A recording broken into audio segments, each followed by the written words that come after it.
बार संत कबीर जी ने एक किसान से कहा, तुम सत्संग में आया करो।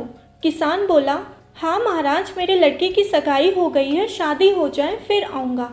लड़के की शादी हो गई। कबीर जी बोले, अब तो आओ सत्संग में। किसान बोला, मेहमान आते जाते हैं महाराज, थोड़े दिन बाद आऊँगा। ऐसे ही 2 वर्ष बीत गए।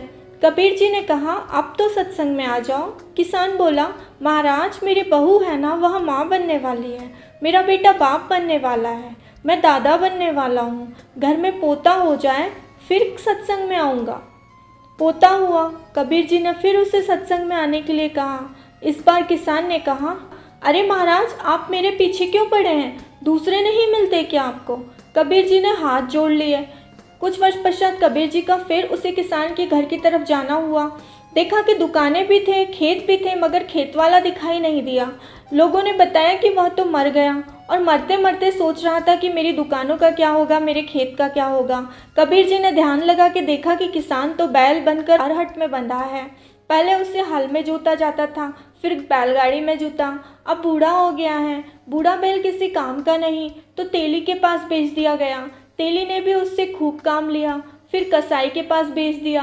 कसाई ने बिस्मिल्लाह करके उस पर छुरा फेर दिया।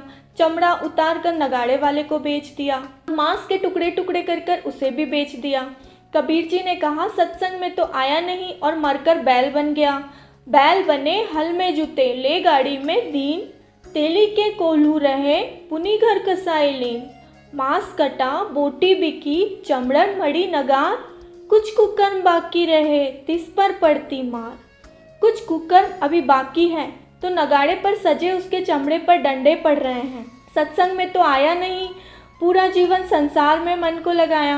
अब संसारी ही नगाड़े पर सजे उसके चमड़े पर डंडे बरसा रहे हैं। तो संसारी व्यक्ति की ऐसी ही गति होती है।